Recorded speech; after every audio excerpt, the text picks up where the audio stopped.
The Australian Curriculum Studies Association would like to acknowledge the traditional owners of the lands and the waterways from where we are all meeting today.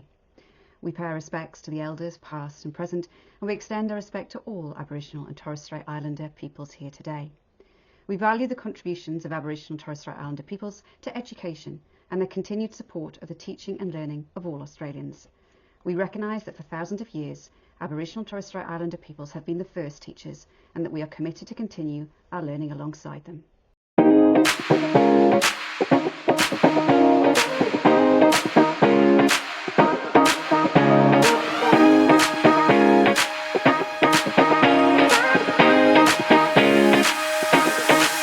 Welcome everyone back to ACSA Insights podcast. This is part of our new series where we're looking at foundation principles and all about what it takes to set up a new school. We are delighted today to welcome Dr. Angela Evangelinou Yiannakis. She's currently a teaching fellow at the University of Western Australia, among one of her many jobs, and we are delighted to have her with us today. So welcome, Angela. Anna, thank you very much. It's my great honour and pleasure to be here as well. Thank you for inviting me. Thank you. Well, I'm going to give a little bit of background on you, but please do, hopefully later in the podcast, you'll expand a bit on more of what you've been up to. But I just want to say Dr. Angela has been a professional for over 40 years, teaching in all tiers, including teaching modern Greek at UWA and the University of Notre Dame here in Western Australia. She was the foundation principal of the Immaculate Heart College. She serves on a number of committees, including being the director of the Centre for her Greek Language in WA, chairperson of the West Australian Modern Greek Language Teachers Association, and a member of the UWA Council of Convocation. And until very recently, she was the University of Western Australia's representative on the executive committee of the West Australian Institute for Educational Research. So very much in line with what we do here at ACSA. Now, Angela, sort of a first question, because we are really honing in today on foundation principles. And I think that setting up a school, while it's very exciting and the prospects are exciting, it is not for the faint-hearted. I took a brief look at the history of how, your school developed, but it seemed to have been, it was in the works for quite some time before it made it to fruition. By the time you did get there was quite a large team involved. Now, what do you think were those key elements and strengths of the whole team? Well, thank you very much, Anna, and thank you for doing the background on that. It's interesting that you say quite a large team, because the perspective I have is actually it was quite a small team doing a lot of work. Yep. But you are very right in saying that certain things had already happened. So maybe I'll start, and I have got a few notes, as I mentioned to you before we started, just so that I don't go off track and I'm focused on things. There's so much to talk about. But basically, this dream of a school, the vision of this school, came to the chair, who is also the parish priest of the Divine Mercy Church in Lower Chittering, which didn't exist at the time. He was the parish priest, one of the parish priests in Bullsbrook, a neighbouring suburb. And, whilst in Rome, undertaking study, etc., and pursuing his priesthood, he had a dream, literally a vision of this school that he saw very vividly, and decided that he was going to actually make it come to fruition. So it's been something from the get-go, and certain things were in place before I came along, and I'll address those when there's another question on that, so we'll keep it sort of focused. But you've asked me here about what it takes, I suppose, for something like this to get off the ground. Let me put it this way, that when I came on board in late 2011, and the school was to open its doors in 2012, 1st of February. Yeah, exactly. It was a green field, literally a beautiful, beautiful area, expansive land in Lower Chittering, which is just paradise on earth. It's absolutely beautiful. But it was a green field, except for two rather large demountable buildings. One was going to be assigned as the admin building and the other for the classes. So the school began as a K-3 school. Apart from that, there was the foundation of the Divine Mercy Church, which is now a beautiful shrine and one to behold, and the parish hall, which was very important to the school because it's a shared facility, and possibly the presbytery. I can't remember much about that, but those two foundations were there. So in terms of what it took, I've listed number one as a united board of directors, and there were only three. There was the parish priest and two other directors, one of whom has since left, but the other lady continues to be there. I'm not sure if I'm allowed to use names, but at this stage, to say three very, very focused on this mission and vision of building this school. So that was very important because of the common focus and purpose that they all shared. The other main aspect of this school getting off the ground and literally, hit the ground running was the skeleton staff. And that was myself as principal, the bursar, who is still at the school, three teachers, kindergarten, pre-primary year 1 and year 2-3. So three teachers, one education assistant, soon to become two, and two religious sisters from the Philippines, because, the Catholic faith mattered very much to this whole vision and purpose. But, they were from a different education system and culture that came to the school. So there were some interesting times there, but they were very, very crucial to the whole thing. So setting up this School of Excellence really was this small team being very excited about the project and just putting everything into it.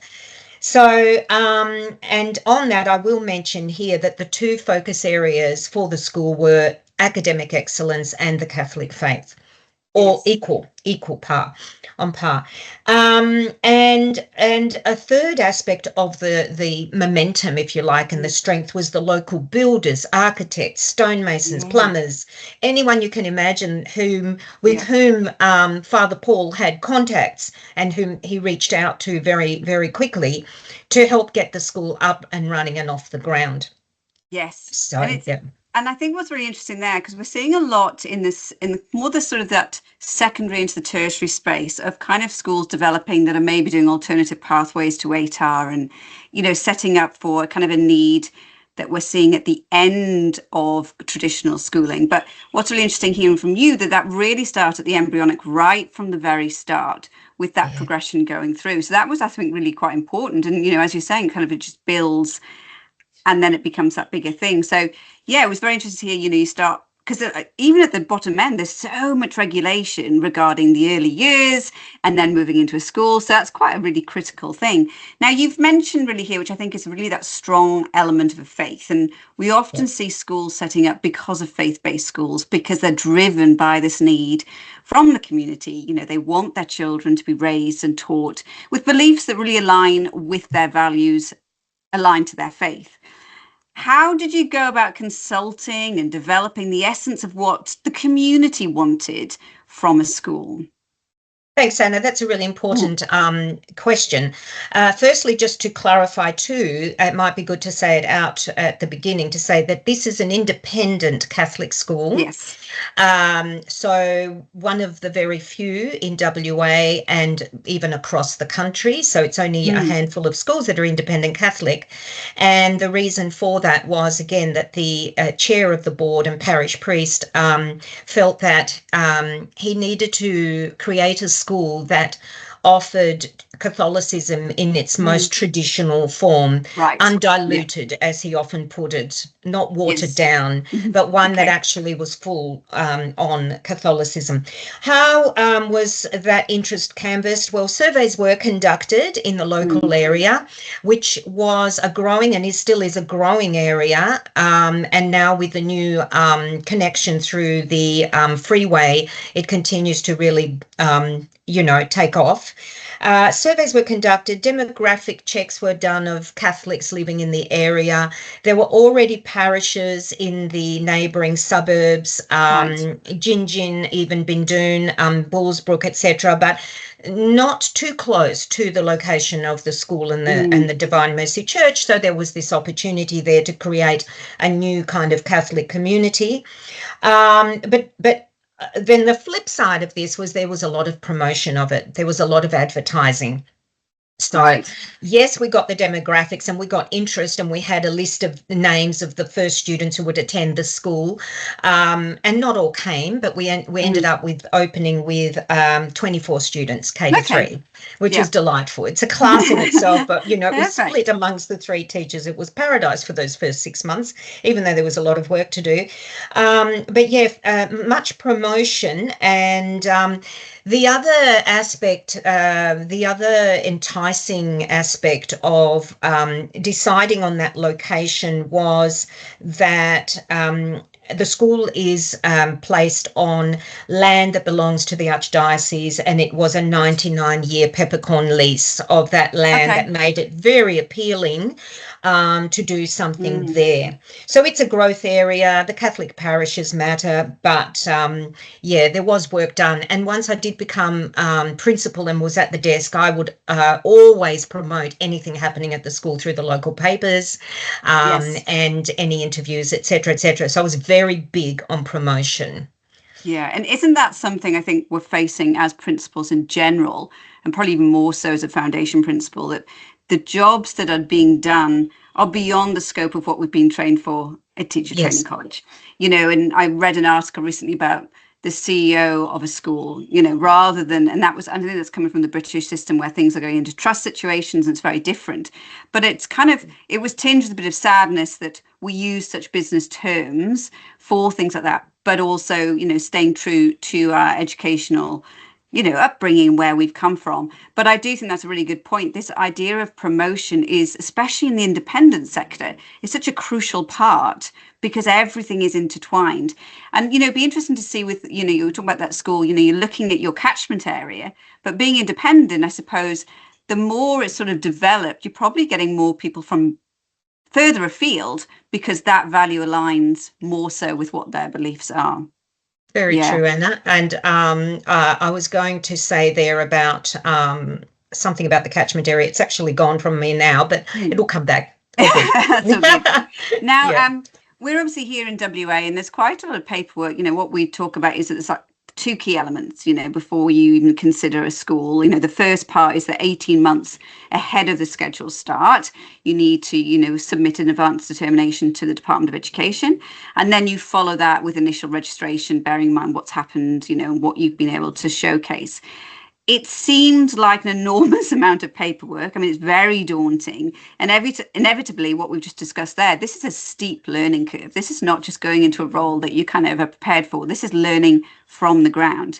What were some of the challenges that you face, and how do you think you got around them the best, I suppose? Thank you. Well, look, I've just remembered what it was I was going to say, and it had to do with that term independence. So what confused parents and locals particularly was that the concept of state schools, independent state schools, and independent schools became a confusing thing as well, because at that point in time there were those 3 categories.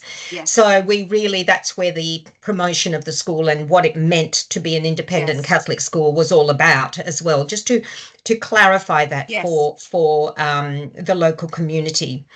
So I'll paint the picture and then I'll talk about the challenges. So it was again a unique situation, Anna, in that the advanced determination had been done already before I came on board. So that was completed by the board of directors. And the staff had also been hired before I came on board, the 3 teachers. Wow. Yes, absolutely. And the reason for this is because the directors who were canvassing widely for what they felt would be their ideal principal did actually have no luck in terms of finding the right person, if you like, for their particular school. So they had interviewed even abroad and locally, and just couldn't find the right person, as they put it. So what they did was, after extensive interviewing, they contacted the Graduate School of Education at UWA and asked one of the professors there, who is of the Catholic faith, if he knew anybody. And the academic concern said, well, yes, I do. I do know someone who's just come out of a school that she helped grow, and that was my previous school of St Andrew's Grammar in Dianella, the Greek Orthodox day school. And he said, but she's Greek Orthodox, but it's the next best thing. It's okay, which was very funny. So they contacted me because of that experience that I'd had in being on the inaugural school board of St Andrew's Grammar, and then 3 years into the school's foundational years, a position was created for me as the Director of Greek Studies because of some research I did at the school, Action Research, and they were, the board there wanted me on board, and I was there for 17 years with substantive leadership roles. So anyway, advanced determination had been done, but what happened then was initial registration, as you've said, is very important. That actually happened in January of 2012, literally a month before the school opened its doors. Yes. Wow. And the reason for that is because the board of directors interviewed me in mid-October, and I didn't apply for the job. I just went along to this interview. So it was like, let me go and see these lovely people who've invited me to an interview that I didn't apply for. And when they offered me the position, by the time I signed the paperwork, it was early November. My daughter's wedding was happening on the 12th of November, 2011, at a beautiful chapel in Prevelly, a Greek Orthodox chapel in Prevelly, Margaret River precinct. And so I said to the directors, I will hit the ground running after my daughter's wedding, and they were more than happy with that.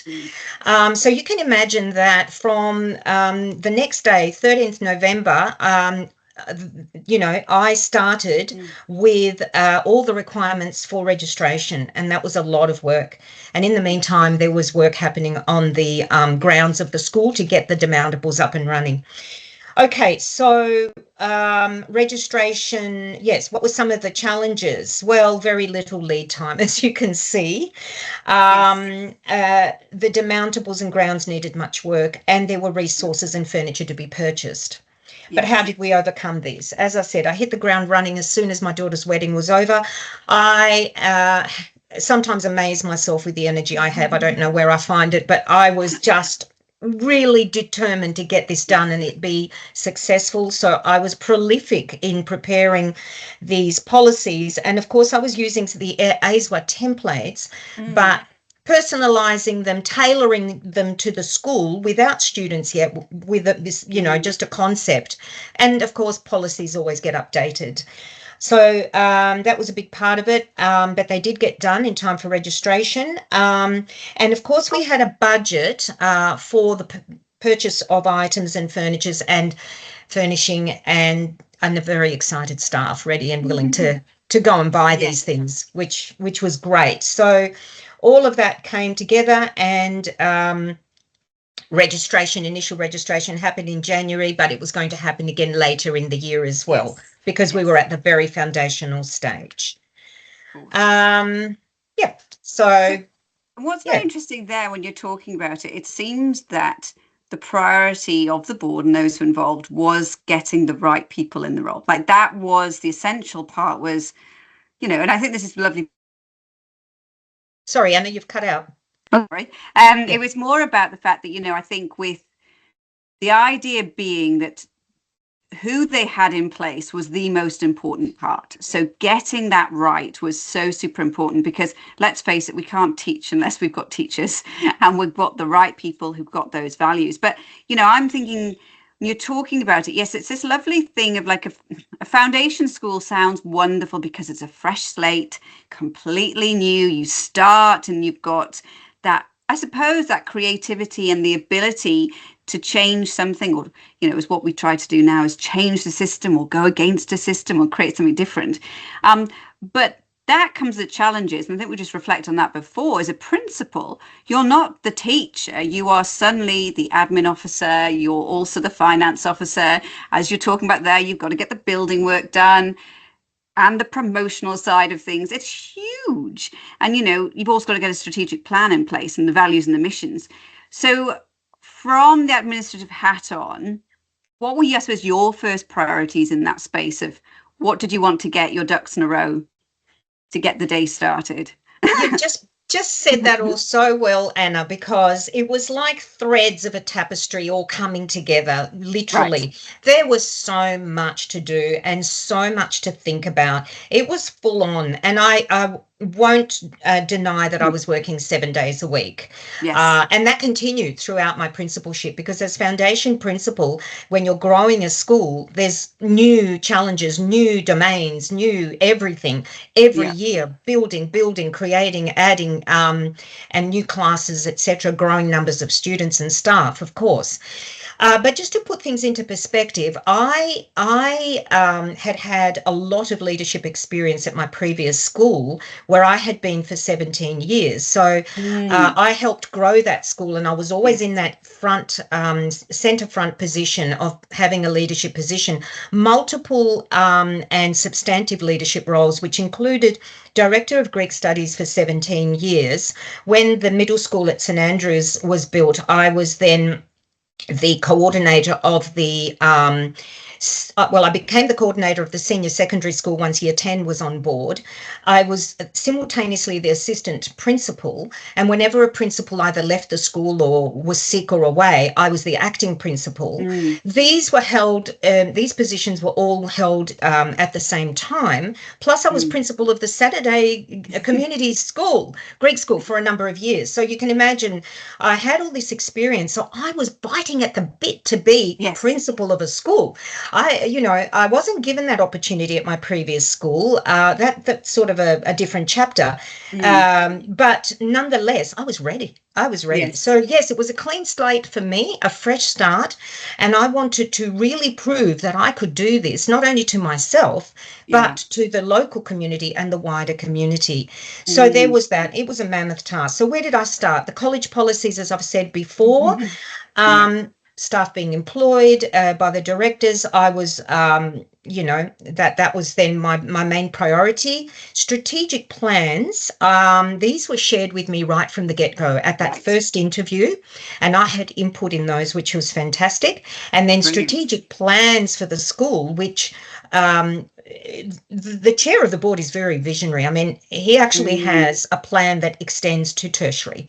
So we're talking about a massive project here. Yes. And I was part of that and continued to be throughout all those board meetings over the years.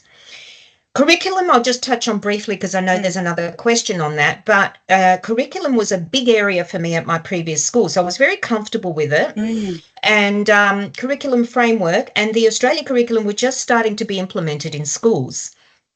So I was able to draw on that and actually started with English and mathematics, if I've got my memory in place, for 2012, whilst we were using the curriculum framework for everything else, including HASS, science, even modern Greek, which that's another aspect that I was asked to introduce modern Greek at the school for the whole idea of students understanding the mass and key words and phrases, and then Latin coming on board, which is the case now. and a big part of it too, Anna, was the mission and vision statements had already been created by the board of directors. And so when that is already in place, the direction of the school, I knew where it was headed. I understood the purpose of it because it was similar to my previous faith-based school. So, I was able to do that. The college crest, it was almost done, and I helped tweak it. So I'm proud that I had a little, but that was almost done. The college uniform, the concept was pre-planned, and then I was involved in all the other iterations of that. Resources for the teaching of of Catholicism. They were aligned with the resources for the learning areas were aligned with the curriculum framework and Australian curriculum, but The resources for Catholicism came from the Eastern States, schools Right. like Campion College, and also the US, and the Religious Sisters. Yes. I'll talk a bit about that side of things in a moment. And the modern Greek curriculum I knew inside out, so I was Yes. using resources for that. Plus, I didn't have a modern Greek teacher, so I was teaching. That's it. I was teaching Greek 3 times a week to the littlies. Yes.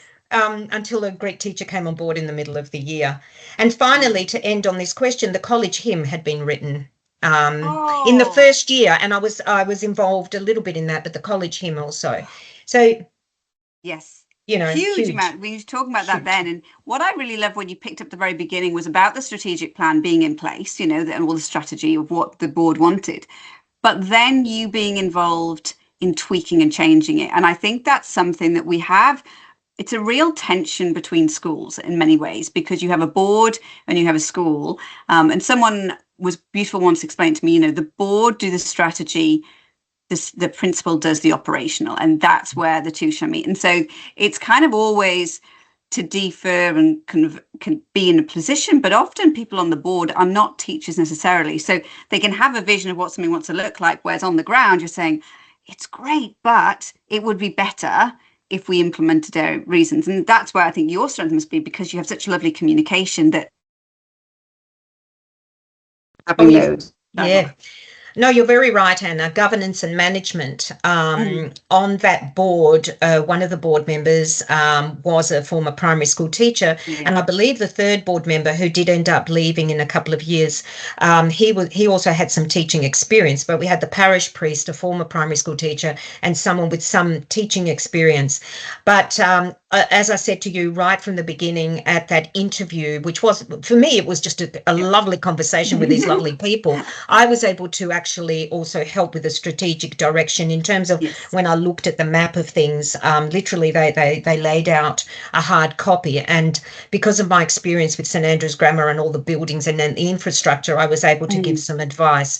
So my advice was always valued and continues to be, which I treasure.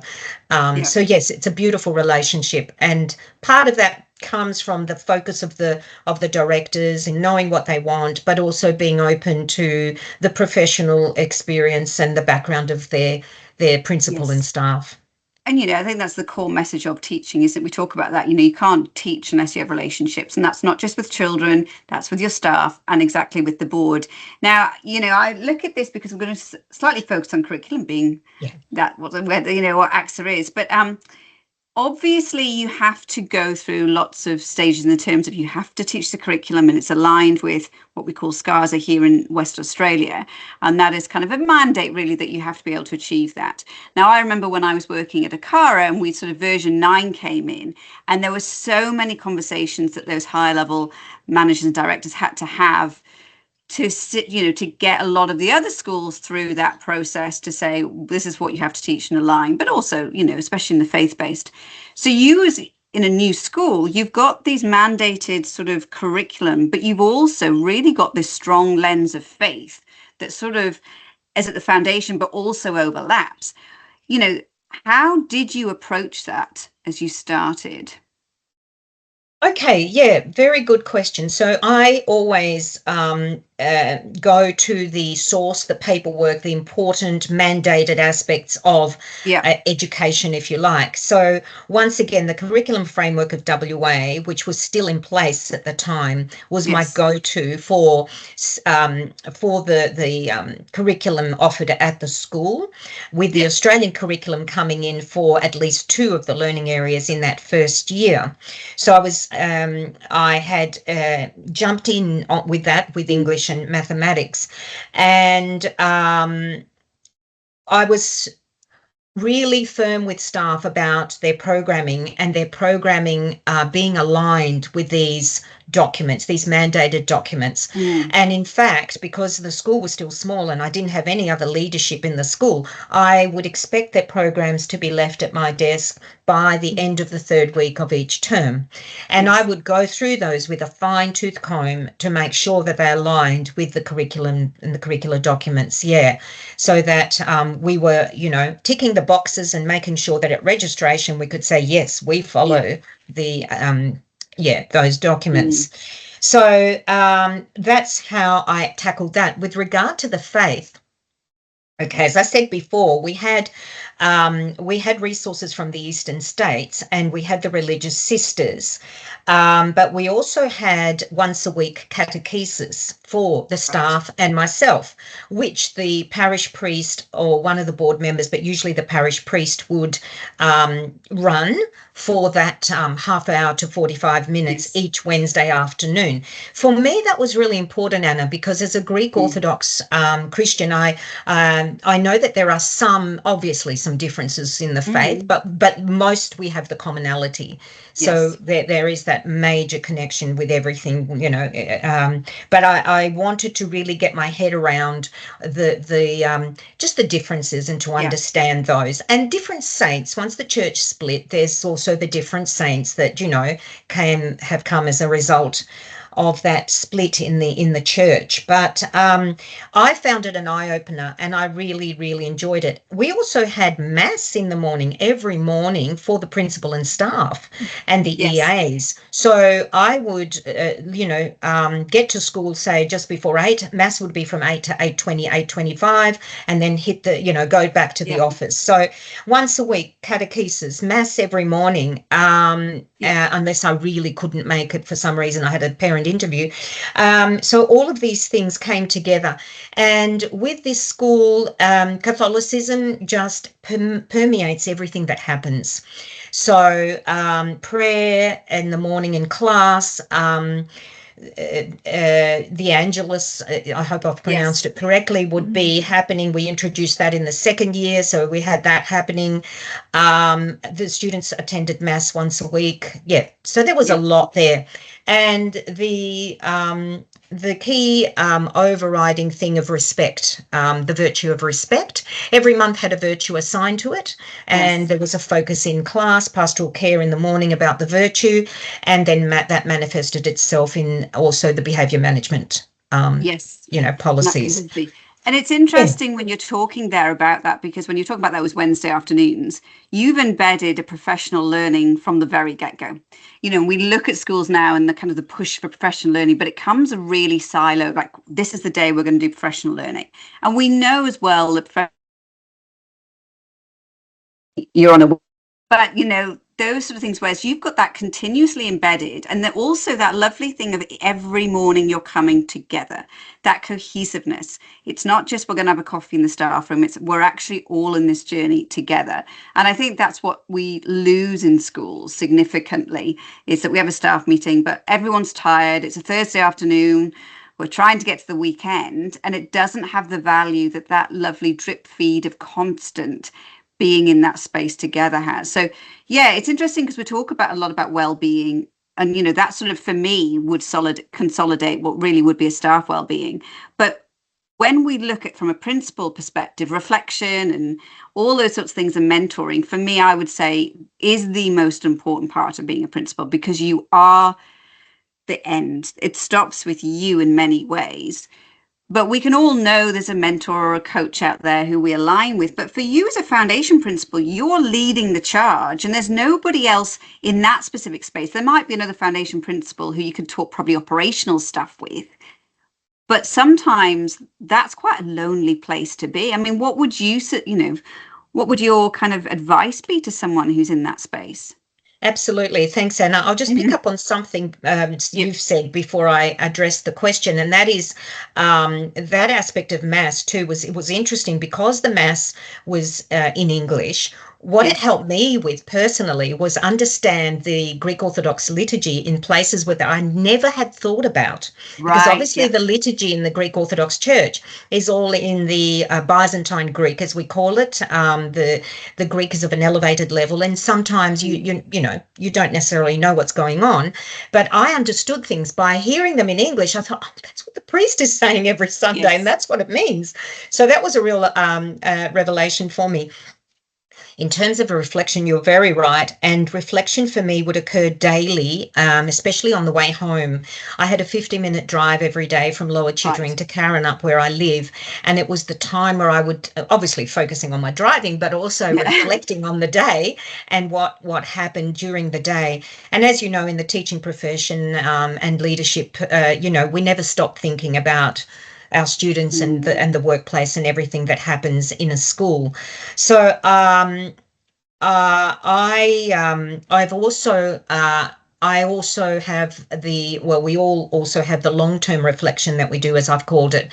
And that is that I've never really stopped thinking about the experience. Often I think about my very first teaching year and reflect on that and think, gee, I could have done this better. I could have approached this differently. And that has never left me. And I'm sure it doesn't leave educators as well. So there is that long-term reflection. So I would reflect daily. I've since continued to reflect about that amazing experience of being a foundation principal. And I was invited back on the board in 2021, and I'm on the school board now, on the board of directors. Right. So therefore, I continue to reflect about everything that's happening in the workplace there and in the school. Yep. What advice? My advice to anybody out there listening who may be offered the opportunity to be a foundation principal is to take it. Take that opportunity. It is the most exciting and amazing experience that you will encounter. Honestly, Anna, I think of it as a pinnacle of my profession, that I had the opportunity to leave my fingerprint, if you like, on the development of the school. And we still talk about things at board level that I said, oh yeah, I initiated that and it's still happening. Yes, that stamp of identity, that opportunity to start with a clean slate and take it to where it's going to go and learn from that journey, because you actually do learn. You learn from your colleagues, you learn from the students, you learn from the parents, you learn from those above you in the leadership management line, and you just continuously learning and experiencing. So I would definitely advise to anybody who is given that opportunity to take it up.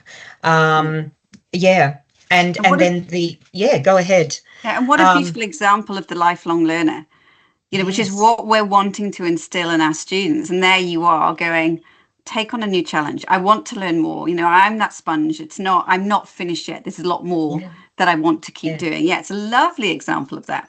Absolutely. Yeah. And I'll also say to our listeners that, of course, you're going to be very busy. I was ridiculously busy, and often the directors would say to me, this is an email at 11 p.m, Angela. It shouldn't be happening. Yes. And of course, now we've got rules in place for that, which is good. Mind you, our current principal is still sending emails at 11 p.m. And she's fabulous.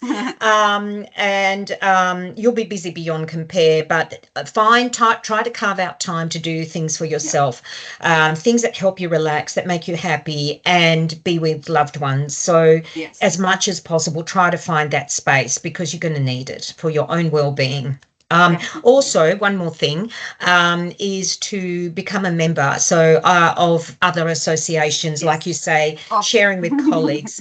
So IPSHA, the Independent Primary School Heads Association, I became a member and love that. The Small Collegiate Schools Group, they might have a different name now, but I became a member of that association, that gathering. ASWA, of course. So being a member of those other associations helps.